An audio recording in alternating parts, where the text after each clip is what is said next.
Welcome back to the Chamber Connection. I'm Todd Thompson, President and CEO of the Greater Pensacola Chamber of Commerce, on another Chamber of Commerce weather type of day. A little warm, but the sun is out and looking nice. But as Mark just said, a little later this week, it might not be so nice. And we are in hurricane season, and that means our businesses and our people need to prepare. And we have a guest today who will talk to us about that. She's relatively new to Escambia County in our community, but Michelle Luckett is the CEO, and I want to make sure I get this right, for Brace, the Be Ready Alliance Coordinating for Emergencies. That's Michelle. right. You got it. Well done. Awesome. Thank you, and welcome to the Chamber Connection. Thank you. Glad to be here. So, like I mentioned, you're relatively new here, but tell us about your background and what brought you to Escambia County. Sure. Well, I relocated here in November from St. Petersburg, Florida, down in the Tampa Bay area. And prior to that, I ran the Hurricane Irma recovery for Monroe County down in the Florida Keys, where Irma came through as a Category 4 storm, destroying about 10,000 homes and causing millions of dollars worth of damage to that community that will take probably 5 to 10 years for them to stand back up. So I was the executive director for the long-term recovery group down there, and did a lot of work with the Brace former CEO, Greg Strader, and we had done a bunch of conferences around the state of Florida, and when his retirement was announced, I got a phone call. So I was thrilled for the opportunity to interview, and then of course once I was offered the position, hopped in the car and drove 7 hours up here to come see the community and look at the damage from Sally, and to have conversations with members of the board off the record, and then I moved here in November, and so I'm thrilled to be here. Great. Well, welcome to the community. Thank you. And appreciate you jumping in. I know, like you said, you came in right after Sally, and there's still a lot that needs to be done with that recovery. Talk about that a little bit. So, as many people know, there were a lot of folks that were damaged by the storm. To put some numbers to it, there were 25,000 Escambia County residents that applied for FEMA assistance. Only about half of those received some type of aid, whether it was a FEMA award for damages to their home, or a what's known as an other needs assistance grant that was given. That's not a lot. It's not a lot of assistance. Right. And so what Brace has done is we've partnered with United Way of West Florida and the Escambia County Long-Term Recovery Group, which is a coordinated effort of approximately 180 organizations in this community, to pool resources together in talent and time to organize a local recovery effort. It is the responsibility of the community to handle its recovery. A lot of people think, oh no, FEMA's going to come in and fix things, or the federal government's going to do that. That's, honest to goodness, it's really not their job. And so it really is incumbent upon the state and the county and the city governments to help stand up and solve these problems. So the Escambia Long-Term Recovery Group has been up and running. They meet monthly. We've got amazing partners, and together we've raised, with United Way of West Florida, almost $600,000. Brace has then additionally brought in probably about another $350,000 to $400,000 as well. That's designed to assist clients or assist local residents with their recovery. So there is a helpline that people can call and to get assistance. And you know, the biggest things that are still needed, of course, are roof repairs. With the cost of lumber and roofing materials going up as much as they have. The cost of repairing a roof is probably increased anywhere from 15 to 20%. And, you know, that stretches resources. Right. So we're trying to help as many people as we can. Unfortunately, we won't be able to help everybody, but we'll certainly try to make a dent in it. Yes. So, you know, you're going to be working on that for a while. But here we are back in hurricane season again. Right. And, you know, talk about there's already something out in the Gulf. But what, you know, should businesses specifically be doing right now, if they haven't been already, doing to prepare for the upcoming hurricane season? So if something does happen again, you know, they're ready for recovery as soon as possible after the storm passes? Well, I think that the big reality, and this may not come as a surprise, or it may, about 65% of business owners do not have a plan in place to cope with a natural disaster. And that number comes from the U.S. Chamber of Commerce Foundation that did an extensive study of 15 large communities that are in disaster-prone areas. And what they realize is that in the 2 years following a disaster, fewer than 7% of companies that employ between 10 and 100 employees will exist after a major event. And that truly has to do with the business's ability to plan and then to execute that plan after recovery. So losses for the community when it comes to a large disaster can be anywhere from a couple $100 a day to, for small businesses, as much as $3,000 a day, depending on what's happening. And there's a gamut out there. But I think the big thing that people have to do is the first thing is they have to understand the risk associated with the incoming storm and what that does to your business. There's basically 4 levels of risk when we look at disaster preparation for small businesses. And the first one is it negligible? So for instance, we've got this event brewing out in the Gulf right now. And we're all hoping that it's just that it is not something that's going to disrupt your day-to-day business and operations. It may get really wet, right? But hopefully nothing more than that. The next level up from that is marginal disruption, and that really means that there's going to be you're going to staff down, it's going to change the flow of your service, and then the next one, of course, is critical, where you're going to be shut down for anywhere from 3 to 5 days. With a loss of power and potentially damage to the building. And then, of course, there's catastrophic, which everyone can sort that out. Right. But there's probably 6 critical areas that a business owner needs to look at when it comes to preparation for storms. And if you'll forgive me, I'm going to put my glasses on. Yeah. All right. So at the top of the list are your operations issues. So, what is going on with your accounts receivable and payables? Do you have a backup plan for your computer systems? What about providing any medical services that are needed for staff who would be staying on site? What are you doing about payroll, your mail, and if you're in food services, what about your food preparation and storage timelines? What does that do to your food cost and your operating cost? The next area would be your inventory. What are you doing to protect your stock and your supplies? What about any raw materials that may be exposed to the elements that your business has, whether it be equipment or supplies? And then what about emergency supplies when you reopen? Then the next thing you need to consider is the equipment. And what's going on with your computer networks, any specialty equipment that may be associated with your business, as well as furniture, copiers, anything and everything that can be damaged by water or wind, you need to take into consideration. With that same effect, what's going on with your business, with your building? Do you have storm windows on your storefront? What about your parking lot? Does it flood? If you're in the restaurant industry, you need to bring in your patio furniture, umbrellas, anything like that. What about your awnings? Can you take them down, or can you only tie them up? And then, of course, there's the insurance issues. And there is a great tool that is called a self-assessment of critical assets. And basically, it's just a simple spreadsheet that you can complete that helps you come up with the timeline and the inventory of what you need to do next.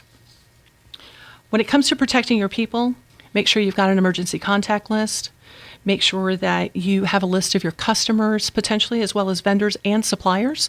You'll want to reach out to them sooner versus later. And then you'll want to keep a visitor list in event that people show up on site after the storm. Have a record of who might have been impacted that's critical to your business that you need to get in touch with. And then, of course, have a list of your key partners. Those are your trade partners, government officials, and community partners that you may want to reach out to after the event.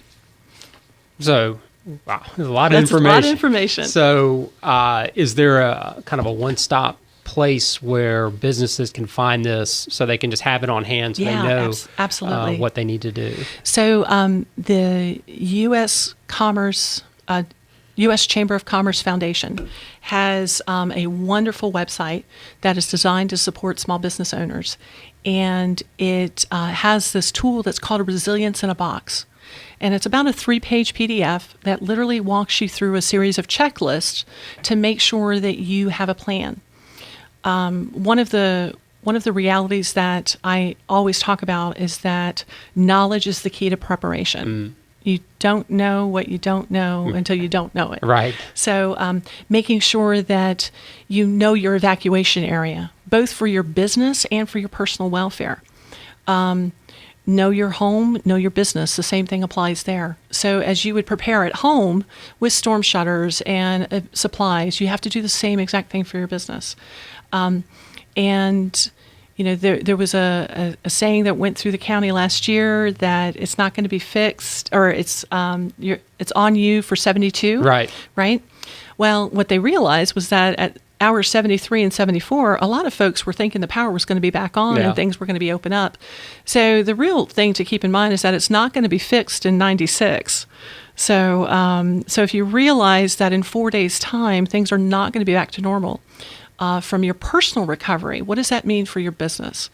And then after the storm, the other part of the Resiliency in a Box PDF shares with you about how to process claims. You know, what do you need to do before the storm so that if you have to file a FEMA claim or you need to apply for an SBA loan, do you know what you need to do? Do you have the photographic evidence to support those claims of what it looked like before versus what it looks like now? Do you have your insurance documents? Do you know all of your financial information as a business as well as an individual? And having all that in place allows you to then navigate the chaos after the storm or after the event, because it doesn't have to be a storm in this county. It could be a tornado, it could be a flood, it could be a wildfire. Right. So making sure that you have this information on the ready when you leave your building and you lock it up to write out whatever's about to happen is critical. Right. So that's the U.S. Chamber of Commerce Foundation. Yes, website. And I'll get it over to you. Okay, great. Yeah, we'll be sure to distribute that and make sure that we get that to businesses so they can use that resource. It's super easy. It's a little time consuming, but most planning is. Right. Any business owner that's done a strategic plan knows that, you know, the power is in the aftermath. Yeah, take a little time now, will save you a lot of time and money in the on end. The back end. Yeah, that's right. Exactly. That's right. So talk about Brace's role before, during. You talked a little bit after, but before and during a storm. How do you all gear up and get ready and respond? Okay. So as a disaster services nonprofit, Brace is really operates in 4 areas. So readiness, which is the before the storm, then response, which is after, recovery, which is after, and then resources. Basically those 4 R's. So on the readiness side, we run the Community Emergency Response Team Program, or CERT, where we train members of the community on how to assist in an emergency response. So we do a series of training courses throughout the county and with an assortment of organizations such as a church or synagogue, the Lions Club, the Rotary Club, the American Legion, the university systems, to really help them help themselves, because there's a gap that happens between the time an event occurs and the time that the first responders show up. Right. At that point in time, a member, someone who is trained through the CERT program, may be able to do something to assist. It's not their job to fix it or to stabilize it or anything like that. They're just here to Band-Aid things until the county or the city emergency management responders can get on site. So whether it's fire rescue or it's the police department, it's really about what can be done until they show up. So we run that program. Then we run the advanced training for that, which is called Citizen Corps, and then we do a bunch of additional training for homeowners associations about mapping your neighborhoods. So do you know what your neighbors around you need? Do you know what their capabilities are to provide assistance, and so that you're aware. I have a bit of a thinking about that it's good to know what's happening on your flanks and to make sure that you know what people around you need assistance with. Right. So that's the before the storm. During the storm, we are a member of the Emergency Operations Center. We support Escambia County Emergency Management with volunteers and donations. We also assist with the liaison with the National Guard and are a support agencies with the American Red Cross for sheltering in 5 out of the 6 shelters here in Escambia. Okay. So yeah, and I typically sit at the ESF 18 desk when there's something. So if something does happen, we'll be seeing a lot of each other. We absolutely will. Hopefully not. Hopefully not. Exactly. For a while. So yeah, talk about that. You were talking about some of the community organizations that you reach out to and try to educate. If someone wants to get involved in either learn more or be a part of volunteering or anything like that, what can folks do for that? Sure. Well, the first thing you can do is go to the Brace website, which is bereadyalliance.org. And there's a contact sheet there. You fill it out, and someone will get back in touch with you. Normally within, if it's normal business hours, probably within an hour or two. If it's after hours, we'll catch you the next day. But we are incredibly excited. We've got a lot of volunteer opportunities coming up. We have a lot of trainings happening this summer in all over Escambia County, not just here in Pensacola, but we're excited to offer a community training up in Century in partnership with the Lions Club in Pensacola State. So there's a lot of really good stuff happening. And, you know, if Brace doesn't fit for you, then we can certainly help you find an organization to get involved with. We've got great working rapport with Team Rubicon, who's a fantastic disaster services veterans association. We do a lot of work with the American Red Cross, the Salvation Army. So it's just, we'll help you find a home if Brace is not the fit you're looking for. Right. So anything else, maybe on the personal side? You talked a lot about businesses. Anything on the personal side that people need to be aware of as they get ready for hurricane season? Well, I think I mentioned the knowledge is power, knowledge is preparation, and know your evacuation zones, know your plan. Do you know where you're going to go? Sometimes you don't have to evacuate 4 hours away, 5 hours away to Atlanta. It may do you just fine to go to Montgomery, depending on what's happening. Make sure that you have a plan for your supplies. Have a plan for your pets. Again, doing that insurance checkup if you're a homeowner or even a renter is super important. If you're a renter, there's a great rider that you can get on your renter's policy that's called a loss of use. That means that if you cannot stay where you are paying to stay, that your insurance will pay up to a certain amount every day for you to stay somewhere else. Right. But you have to ask for it. It's not something that's automatically included on renter's insurance. Okay. If you're a homeowner, have that conversation with your agent. Make sure you've got all your mortgage documents put together in your Go box. Know what your plan is for your pets, or if you're caring for someone with functional needs and what their needs are going to be. If you've got special medical needs, there's a registry you can sign up with here in Escambia County, and there is a special needs shelter. And you want to make sure that if that's something you need to do, that you reach out to the county and get signed up for that sooner versus later. Right. So again, it's all about preparation, planning, having your documents, if you do need to go, having them safe and secure with you, so that when things calm down and you can get in touch with your insurance company and those types of folks, that you have those readily available. Right. One of the unfortunate realities for Hurricane Maria as well as Hurricane Dorian in the Bahamas was that there was such catastrophic damage that people left and did not take documents with them. And then the challenge is replacing documents, getting driver's licenses, getting information. So if you decide to stay, make sure that you've got all of that information in a watertight, sealed location, and that you know where it is. Right.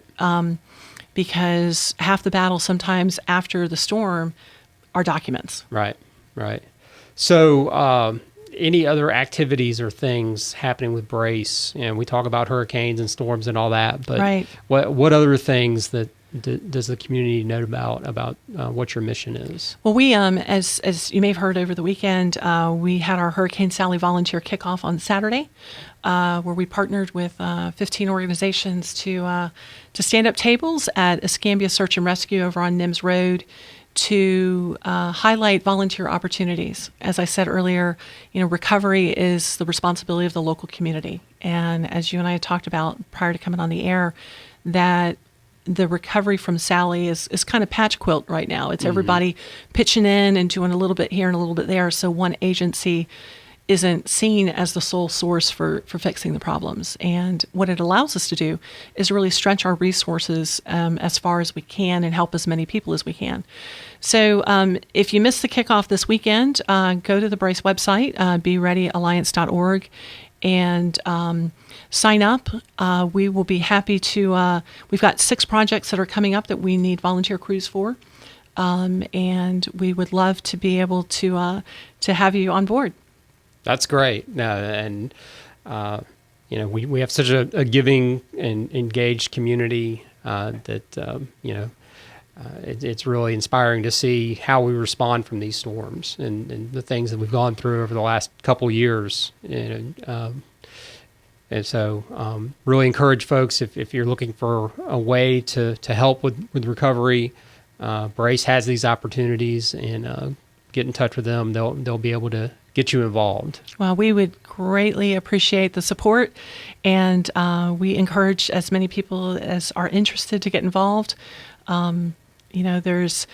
There's an important part of the community is service to others. Right. And I think it's in the short time I've been here in Pensacola, it's something that beats well through this community. And so I'm grateful for your support and that of WEAR and News 92.3. So right. We're grateful. Right. Now we have great media partners that always get the word out. Exactly. Anything else you want to share as we get close to wrapping up here? I think the big thing is that, make sure that you're prepared. And I can't say it enough to enough audiences. Have a plan for your kids, especially your little ones. Pillowcases make great packing tools. If you're running short on time to evacuate, make sure you've got plenty of food and water, and be prepared. Yeah, that's the thing. Be prepared. Sometimes it happens quickly, and sometimes it happens when we don't expect it. And that's kind of what happened with Sally. So, right. You got to stay vigilant until the season's over. Right. And find your trusted sources. I mean, News 92.3 is a great place to come to get updates, and have your trusted news sources so you can stay abreast of what's going on. If you don't have a solar powered radio, we'd encourage you to do that as well. Okay, another good suggestion. Thanks. So Michelle Luckett, CEO of Brace, again, welcome to Escambia County and our community, and thank you for what you do.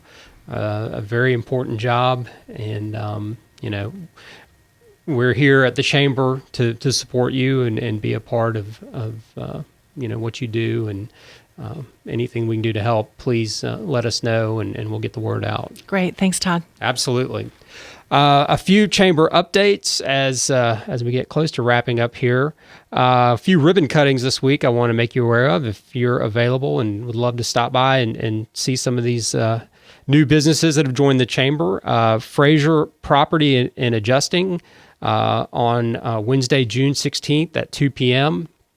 They're located at 3105 West Michigan Avenue. They're a new member of the chamber, and we're very excited to have them on.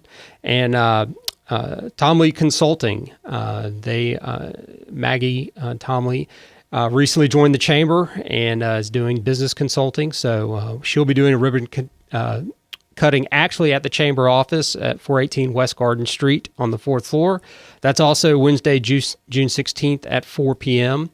And coming up next week, we have a business after hours, which will be at Long Hollow Creative, 700 North Gillimard Street, and from 5 to 7 p.m. So again, a great networking opportunity for you and your business to get reconnected as we really get back into networking this year. So we're excited about what's coming up, and we want to keep you connected on the Chamber Connection.